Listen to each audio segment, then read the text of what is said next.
Buenas noches y bienvenidos a Detrás de lo Aparente. Hoy debería ser un día normal y deberíamos de empezar haciendo un repaso de lo que fue el programa anterior. Pero en la última hora ha ocurrido algo que demuestra en gran parte cómo este programa empieza a hacer un poquito de daño a, podríamos decir, al poder establecido. Y os voy a explicar por qué. En este planeta hay un sistema que se creó. Ese sistema creó una figura. Esa figura es la figura del intermediario.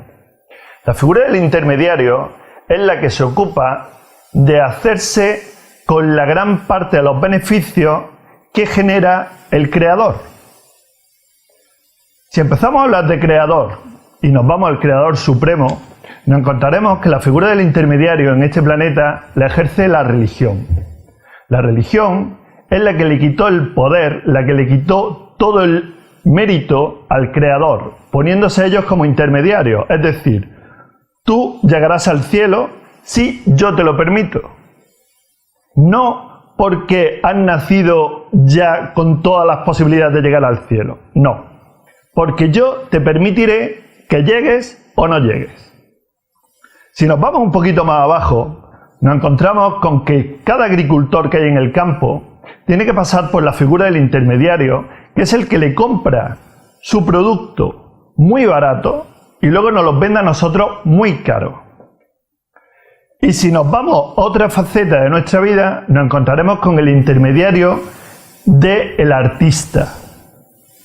Tenemos muy buenos artistas que hacen canciones y luego hay multinacionales, hay productores, hay SGAE, hay asociaciones que se encargan de rebañar todo lo posible.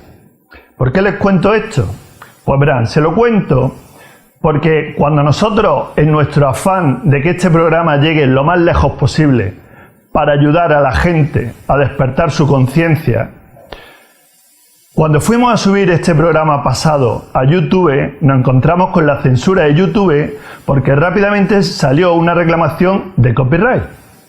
A mí me hace mucha gracia el tema del copyright, porque me acuerdo que antiguamente las compañías de discos llevaban sus discos a las emisoras de radio, a los programas de televisión, para que fueran promocionados sus artistas. Y por supuesto los discos eran gratuitos. Sin embargo, en el tiempo en el que vivimos, nos encontramos con que cada vez que hay que poner un cantante determinado, una película determinada, hablar de un libro determinado, hay que pasar por caja.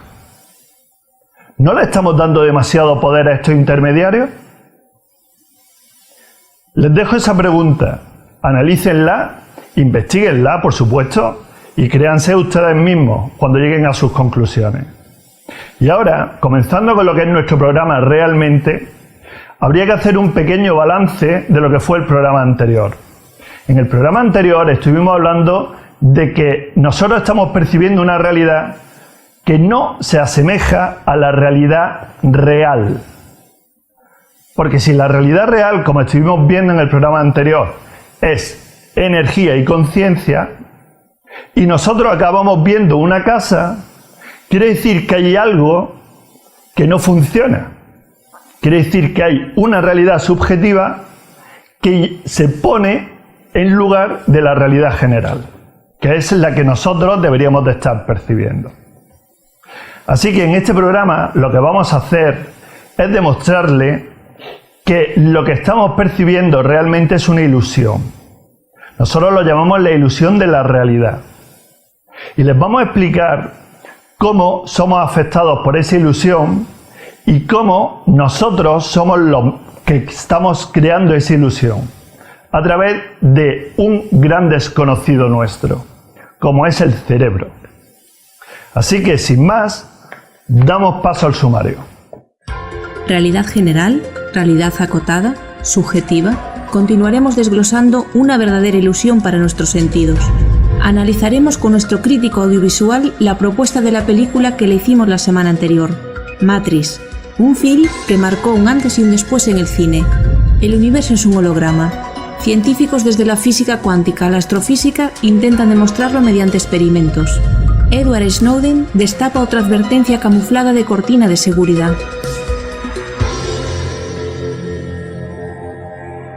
Buenas noches.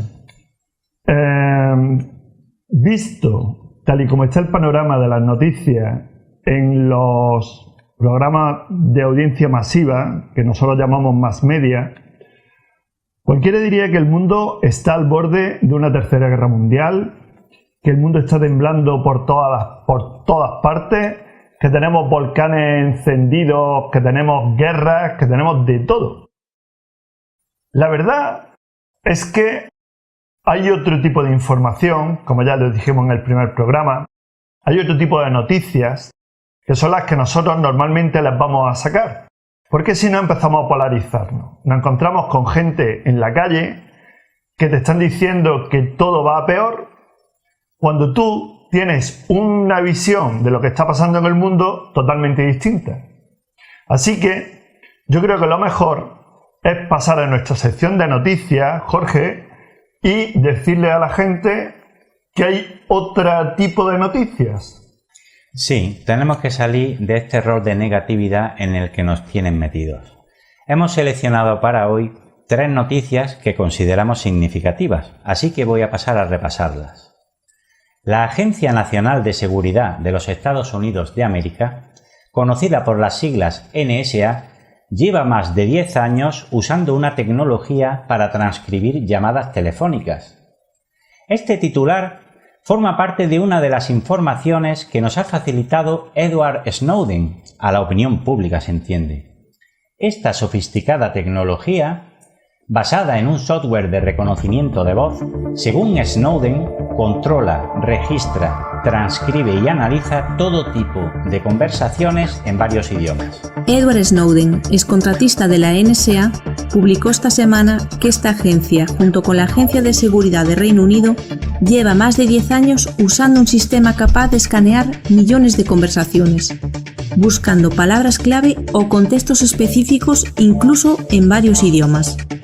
Mediante avanzados algoritmos, estos ordenadores escanean y analizan conversaciones sin descanso.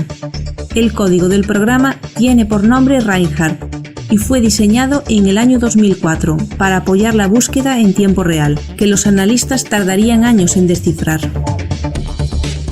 Snowden también revela que desde el año 2008 la NSA usa una herramienta llamada EBITAP, un servicio totalmente automatizado de reconocimiento y procesamiento de voz, texto mejorado e imagen. Este programa hace un seguimiento en tiempo real de vídeo por internet, teléfonos e incluso emisiones de televisión.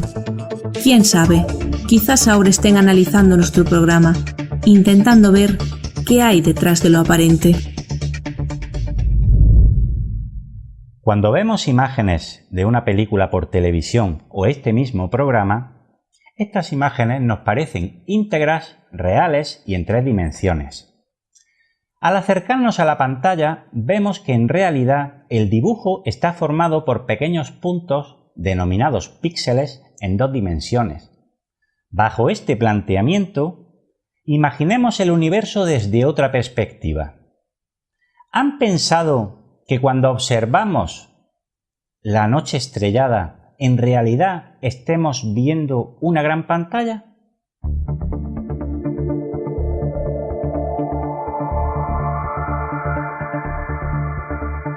¿Vivimos en un holograma? Científicos demuestran la teoría del principio holográfico. A pesar de que se suele pensar que el universo es tridimensional, los científicos de la Universidad de Tecnología de Viena, Austria, aseguran que podríamos vivir en un holograma.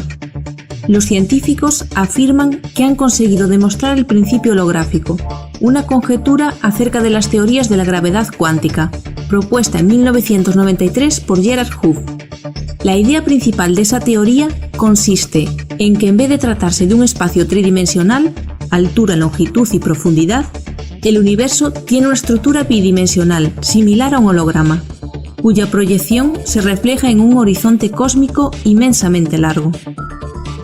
El astrofísico de partículas Craig Hogan, que trabaja en Fermilab, afirma que todo lo que vemos con nuestros ojos, todo el universo, podría ser una ilusión, imágenes compuestas de píxeles, es decir, información codificada en paquetes pequeños de 2 dimensiones, más o menos 10 billones de veces más pequeños que un átomo. Para demostrar esta idea, el laboratorio Fermilab ha construido un instrumento llamado holómetro. Se trata de un dispositivo tan sensible que podría permitir discernir estos pequeñísimos píxeles. Queremos saber si el espacio-tiempo es un sistema cuántico al igual que lo es la materia, comenta Hogan. Si se demuestra, cambiará por completo las ideas sobre el universo que hemos utilizado durante miles de años. Y hoy, para cerrar las noticias, ¿se imaginan una realidad donde el agua no fuese un problema? ¿Convertir en potable el agua del océano? Sí, sé lo que me van a decir. Las plantas desaladoras son una realidad. Claro que es posible desalar el agua de mar usando técnicas de destilación y ósmosis, pero resulta caro, entre 3 y 10 kilovatios por hora por cada metro cúbico de agua dulce que se obtiene. Pero resulta que hay veces que no es necesario tanto desembolso económico. Un invento permite obtener agua potable del agua salada, simple y genial. Siempre oímos decir que el agua podría ser causa de una guerra en un próximo futuro, pero la realidad es que actualmente millones de personas mueren en el mundo por falta de agua potable. Imagínense poder cambiar eso. El diseñador italiano Gabriele Diamanti sabe que los proyectos no solo son para hacer dinero, sino también para contribuir al bien común. Por ello creó el heliodoméstico, un purificador solar de agua. Su funcionamiento es sencillo, se llena con agua salada el depósito superior y tras un día de constante exposición al sol, el agua o vapor desalinizada se acumula en un recipiente transportable. Como ven, hay gente que dedica su vida a realizar inventos útiles y necesarios, con la energía libre o renovable. El problema es que con el negocio de las patentes siempre terminan ocultándolos. Bueno, vamos a entrar en materia. Vamos a ver por qué llevo 2 programas diciéndole que todo es una ilusión. Ocurre lo siguiente. Ustedes reciben una información. Esa información es energía. Esa energía llega a su cerebro, porque el cerebro no es lo que nos han contado. El cerebro es un aparato receptor, transmisor y decodificador. Lo que nosotros pensamos como memoria ni siquiera está dentro de nuestro cuerpo. Está en otro lugar. Podríamos llamar, haciendo una analogía, podría ser lo que es la nube de un ordenador. El ordenador, la CPU, eso sería el cerebro. Es como si ustedes ven la televisión y pensaran que el comentarista que está en la televisión realmente está ahí dentro. Cuando todos sabemos que esa imagen viene de un lugar mucho más lejano y que el televisor lo único que hace es recibir esa información y ponérsela a usted delante. Pues con esto pasa exactamente igual. Con lo cual, si esa información que llega al cerebro es manipulada tanto dentro como desde fuera, les haría percibir algo que no es real. Porque volvemos a hablar de que real es energía. Eso es lo que está pasando. Es decir, hay algo que se llama inconsciente colectivo. En ese inconsciente colectivo es donde se puede actuar para hacer que nosotros veamos lo que ellos, pongamos, los que están manejando los hilos, quieren que veamos. Es decir, ustedes reciben una imagen. Esa imagen ni siquiera está percibida por su ojo. O sea, sus ojos no están viendo. Sus ojos simplemente reciben información, un paquete de información. Esa información esa energía, llega a su cerebro. Y el cerebro la decodifica. La decodifica según lo que tiene programado dentro.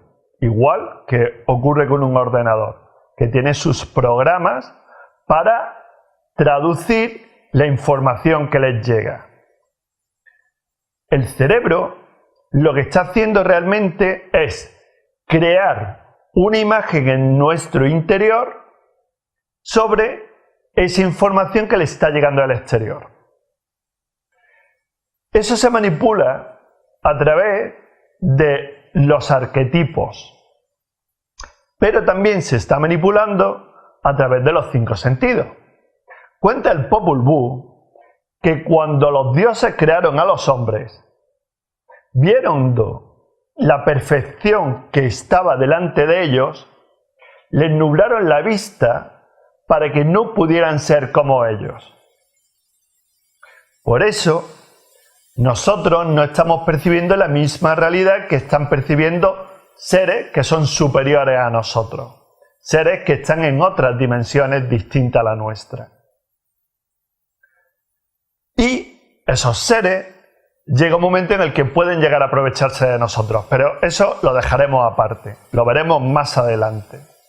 Seguimos pensando en que el cerebro es fundamental en lo que está ocurriendo, porque la segunda parte de recibir esa información es como el cerebro, como le dije al principio, también está transmitiendo, es un aparato receptor transmisor, lo que está haciendo es lanzar después al exterior luz, pero esa luz es luz condensada, se llama realidad holocuántica y lo que hace es armar lo que nosotros tenemos delante.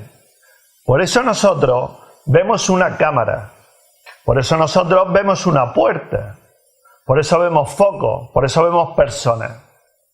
Pero si estuviéramos viviendo en otra parte del mundo, donde a esa gente se le ha educado de una forma distinta, seguro que su realidad sería distinta a la que nosotros percibimos. De hecho, la realidad que nosotros percibimos es distinta a la realidad que percibe otra persona. Solo que están coexistiendo en este espacio en el que nosotros existimos. Hay gente que tiene enfermedades o que la sociedad cataloga como enfermedades porque simplemente están viendo una realidad distinta a la nuestra. Sin ir más lejos, tenemos el caso del autismo. Esos niños se les dice que están encerrados en su mundo, que solo piensan en matemáticas, una serie de, dicen, síntomas de enfermedad. Pero yo me pregunto, si esa gente realmente no estará percibiendo algo que nosotros, por tener nuestros sentidos acotados y por tener estos paradigmas y arquetipos implantados, no podemos ver. ¿Sería más bien que una persona que tiene otra enfermedad, por ejemplo, la enfermedad de ver un color y sentir ese color, cosa que no es lógico, cosa que no todo el mundo puede hacer y que rápidamente se cataloga como una enfermedad? ¿No sería que esa persona tiene algo que nosotros no podemos tener, pero que es superior a nosotros? Y una cuestión, ¿cómo es nuestra realidad si nosotros perdiéramos los sentidos? ¿Cómo sería esa realidad? Se cuenta que cuando una persona pierde el oído, agudiza otro sentido, es decir, es como si los 5 sentidos estuvieran conectados. Eso podría hacernos pensar que cuando una persona pierde los sentidos, ¿qué percibe? Cuando una persona pierde los sentidos, probablemente comienza a percibir la realidad general, comienza a percibir la energía, pero incluso no hace falta ni siquiera perder los sentidos para empezar a percibir esa energía, porque están ahí. Solo que a nosotros nos hicieron pensar que no existían. Es como un niño pequeño cuando cuenta a sus padres con toda la ilusión del mundo que tiene un amigo imaginario. Y llegan los padres y le dicen, no, hijo mío, no puede ser. Eso son tonterías. Aquí lo que hay delante nuestra es lo que hay. No hay nada más. Pero ese niño realmente, porque todavía, y hablaremos en su momento, no tiene revertida su esfera de conciencia del todo, ese niño está percibiendo realidades que nosotros no llegamos a percibir. No tiene su cerebro acotado, no tiene los 5 sentidos totalmente acotados como los tenemos nosotros. Y lo mejor, todavía no tiene paradigma aferrado, implantado. Tiene algún que otro arquetipo, porque en la escuela, y si os fijáis cada vez más pequeños, se encargan de adoctrinarnos, como ya os dije en el primer programa. Pero por lo menos, esa inocencia de los niños sigue perpetuando en ese niño, como mínimo hasta que cumpla los 5 años, va a poder tener esa inocencia. Aunque yo os digo que cada vez con menos edad se les va cortando eso. Así que a mí solo me queda que pensar una cosa. Y que hacerles, más bien, hacerles una pregunta. ¿Creen realmente que lo que ven, sienten, tocan, huelen y miran es real?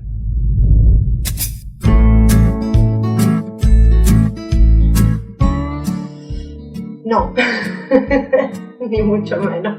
Me queda mucho para ver yo mi suelo bien sólido. No siempre, no. No, tampoco. Pues a veces no, porque según como tengas la mente, a veces el suelo parece que te tiembla. No.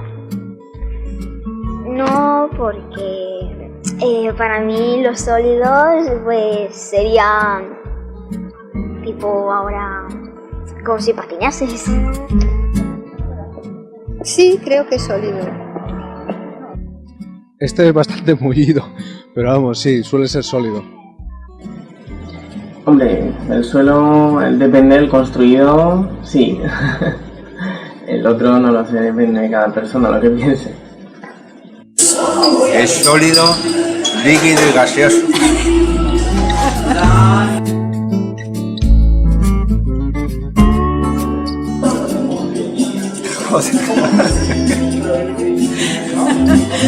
Bueno, el cerebro sirve para pensar. Pues el cerebro es un órgano muy importante del cuerpo. Sirve para pensar, para realizar nuestros movimientos, para muchísimas cosas. El cerebro, pues, es la base principal. ¿Te están haciendo un reportaje? Sí, pero hay a quien se le estropea. Y yo le tenía muy bien cuando era joven. Ahora ya no me vale casi para nada.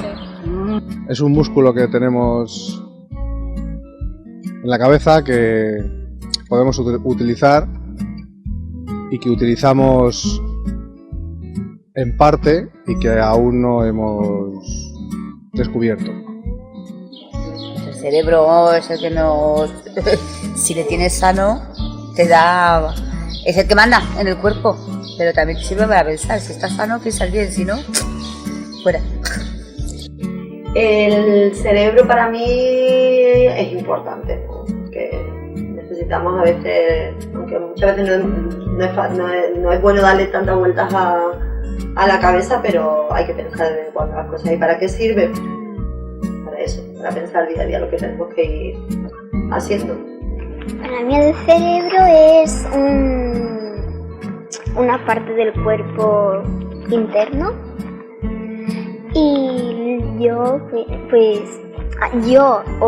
y la gente a lo mejor lo utiliza pues para pensar o calcular cosas. El cerebro es lo más importante, yo creo. Si no desarrollas el cerebro, pues bueno, eres una persona normal y si no desarrollas nada, la verdad, por desgracia, es que eres un poco tonto. El cerebro es uno de los órganos más importantes que tenemos, donde se almacenan muchas cosas, el inconsciente, el consciente, se almacena también los pensamientos, las emociones, toda la energía necesaria para poder definir y poder existir en este plano.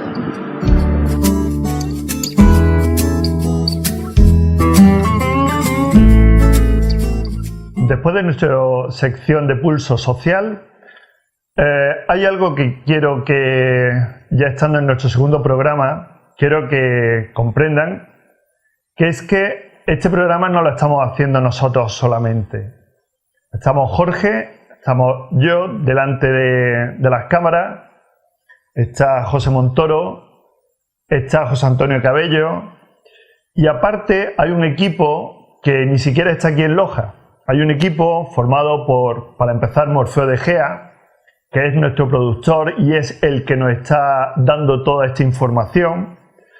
Está, por ejemplo, Antonio Diz, que es el realizador y el que se encarga de la edición de vídeo junto con Sergio Iniesta.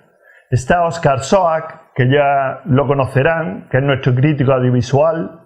Y además Cristina C., que es la que pone la voz a esas noticias y a ese sumario que han escuchado ustedes.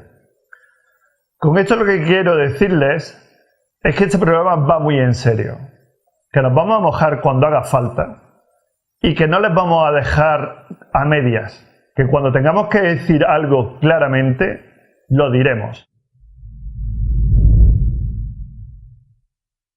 La semana pasada les propusimos que vieran la película Matrix para que sacaran sus propias conclusiones acerca del mensaje implícito en ella. A continuación, nuestro crítico audiovisual Óscar Soac, del equipo Detrás de lo Aparente, nos dará su punto de vista. Hola a todos, bienvenidos al programa de hoy. En él vamos a analizar la película Matrix.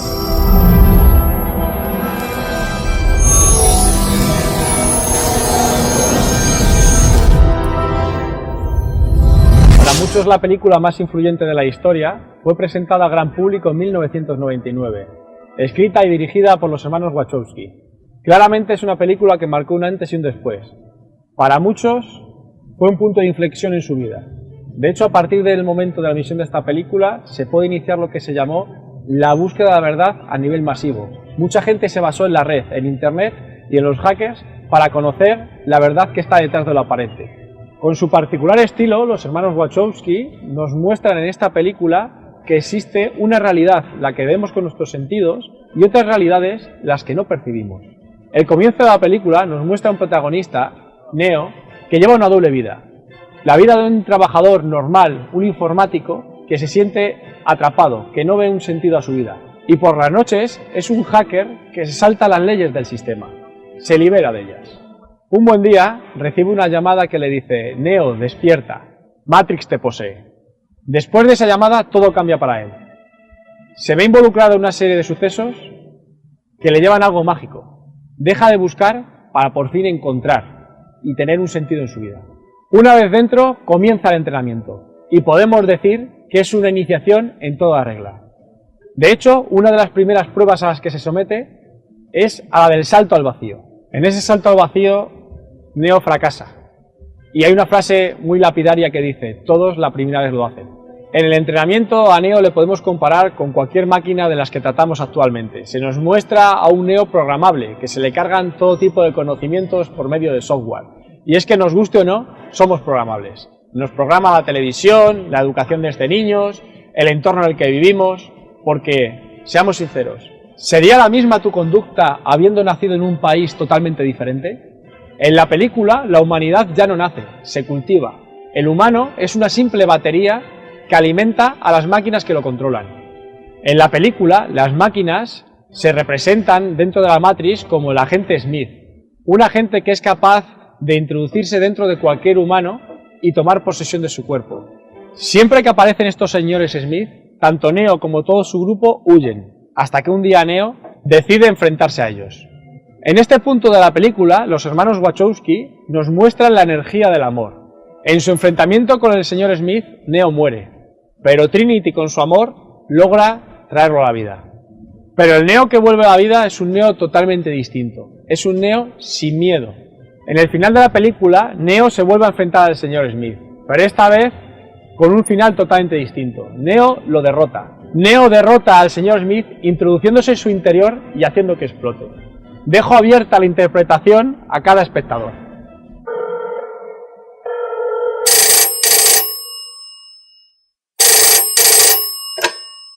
Sé que estáis ahí, sé que tenéis miedo, no conozco el futuro. No vengo a deciros cómo va a acabar esto, vengo a deciros cómo va a comenzar. Les mostraré un mundo donde todo es posible, lo que ocurra después es cosa suya. No queremos dejar de analizar el salto al vacío de Neo. Es algo conocido desde la antigüedad y muy puesto en práctica tanto por sociedades secretas como por líneas de conocimiento ancestrales. Viene a significar el proceso por el cual una persona deja atrás lo viejo y pasa a lo nuevo. Deja de actuar en base a una programación establecida para comportarse como realmente es. Elimina el miedo en sus acciones y muestra lo que lleva dentro. Un personaje importante de la película es el Oráculo, la figura que ve el futuro, esa que le predice a Neo lo que va a pasar. Es un tema recurrente también en el cine, en los libros. Siempre hay figuras que son capaces de ver más allá del presente. Se podría decir que recuerdan el futuro. Y hablando de recuerdos, parece que los hermanos Wachowski precisamente fueron capaces de al menos recordar una fecha que iba a ser importante. Porque 2 años después de su película, una fecha que aparecía en el pasaporte de Neo, concretamente la fecha de caducidad del Neo, tomó gran relevancia. La fecha que aparecía en el pasaporte de Neo cuando el agente Smith le detiene era el 11 de septiembre de 2001. No sé si lo recordaréis, pero esa fecha es la fecha del atentado de las Torres Gemelas. Una fecha muy importante para la humanidad actual, pues fue un antes y un después en nuestra sociedad. Hablando una vez más de futuro, los creadores de esta película parece que realmente tuvieran ese don, porque hicieron una película en la que nos mostraban una realidad holográfica, una realidad virtual, y curiosamente a día de hoy, periódicos de tirada nacional y científicos refutados están diciendo precisamente eso, que nuestra realidad responde a una estructura holográfica, una realidad holocuántica. No deja de ser curioso este dato, por más que cuando la gente lo lea en un periódico lo dejen ver anécdota y no sepa qué significa. En la parte final, donde Neo realiza la llamada telefónica, se trata un tema muy importante, y es el miedo, una vez más. Es un tema recurrente en nuestra sociedad. Hoy en día todo el mundo está invadido por el miedo. Es un miedo que nos inducen de múltiples maneras. La televisión, la radio, los periódicos, miedo a guerras, miedo a problemas económicos, miedos, todo tipo de miedos y sus sucedáneos. Es muy importante librarnos de este miedo. Neo lo dice, entiende que tengáis miedo. En la película lo está diciendo. Y es más, entiende que sentáis incertidumbre por lo que va a venir. Pero lo que tenéis que saber es lo que ya hay. Y lo que hay es que si eliminas el miedo de tu vida, tal como dicen libros de autoayuda, dicen personas cualificadas para ello, que ayudan a otras, conseguirás vivir una vida plena. El que mostremos esta ciudad de fondo no es casual. Lo hemos utilizado para hacer un símil con una de las escenas de la película. Neo, cuando despierta, se ve conectado a unos cables, rodeado por miles, por millones de humanos conectados a cables y en máquinas. Y es perfectamente comparable a la vida en una gran ciudad, donde nos apiñamos en edificios, hacinados, compartiendo miedos y perdiendo energía. Energía que otros se llevan a costa nuestra. Ahora vamos a hablar de energías, porque en esta película, al igual que en la vida, las energías tienen un factor muy importante. Concretamente, la película trata las energías del amor y el miedo, y se escenifican muy bien en diversas partes de la misma. Concretamente, como ya hemos mencionado anteriormente, en la parte en la que Neo muere, se ve claramente cómo la energía del amor tiene un poder tremendo, hasta el punto de que es capaz de que Neo reviva. Realmente, aquí lo que estamos hablando, si nos hacemos caso de las líneas de conocimiento ancestrales, viene a ser la descripción de la muerte del yo para el renacer del ser.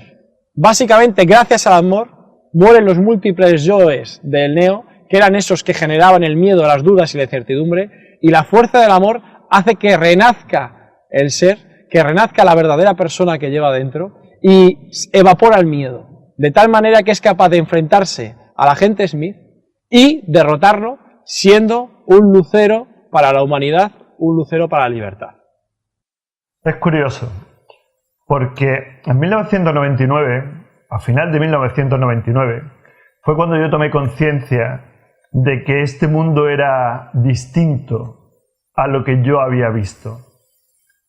Y es curioso, y viene a colación con la película Matrix, porque la gente que yo tenía alrededor en aquella época no hacía nada más que decirme: tienes que ver esta película, es un peliculón, te va a encantar, la música de Prodigy, esto es tremendo, es de lo mejor. Veía a la gente imitando a Neo y a mí no me llamaba la atención. Pasó un tiempo, creo que fue por 2001 más o menos, cuando yo vi esta película. Pero cuando yo vi esta película, yo no vi Neo, no vi violencia, no escuché música. Yo vi un mensaje clarísimo. Estáis viviendo en una realidad que está creada. Ellos cuentan que está creada por ordenador. Yo digo que está creada incluso por nosotros mismos, pero ya llegaremos ahí. Después de esta reflexión personal, lo suyo es que Jorge nos diga qué tenemos preparado o qué me vas a preparar para la semana que viene. Pues sí, para la próxima semana hemos preparado una canción del mítico Bob Marley. Redemption Song será nuestra propuesta para el análisis. Vamos a visionar el videoclip con los subtítulos incorporados para facilitarles la comprensión. Así que dicho esto, demos paso al vídeo.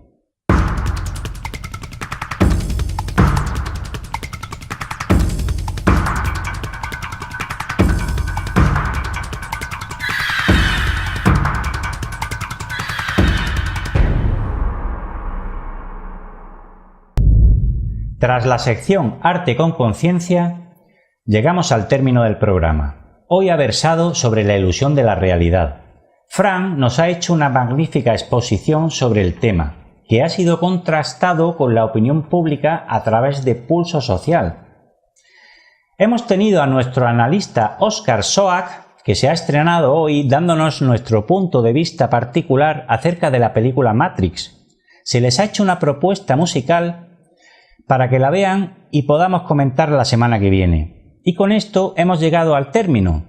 ¿Tienes algo que añadir, Fran? Yo creo que lo único que habría que añadir a este programa de hoy es hacerles ver a la gente que poco a poco, que paso a paso, nuestro objetivo empieza a cumplirse. Nosotros nos planteamos, cuando empezamos este programa, hacerles dudar de las mentiras que le han enseñado desde pequeños. Dudar de un sistema implantado, un sistema que coarta la posibilidad de desarrollarnos como seres humanos. Si salen a la calle, estarán observando perfectamente cómo se está deshumanizando la humanidad. Hay gente que está en el suelo pidiendo y no hay quien se le acerque. Hay gente que ha perdido sus casas y el resto de la gente está diciendo: mientras que a mí no me toque. Eso, señores, es dejar de ser humanos, es darle la razón al sistema. Y nosotros no estamos aquí para eso. Estamos para sacar las verdades que ellos ocultaron a la luz. Y también las mentiras, que hay muchas, y que irán saliendo poco a poco. Así que, como siempre les decimos, no nos crean, no crean nada de lo que les decimos. Investiguen y créanse ustedes mismos. Pero si entre tanto disfrutan de nuestra compañía, lo cual es recíproco, les esperamos aquí la semana que viene, donde podremos seguir abundando en esto que se llama detrás de lo aparente.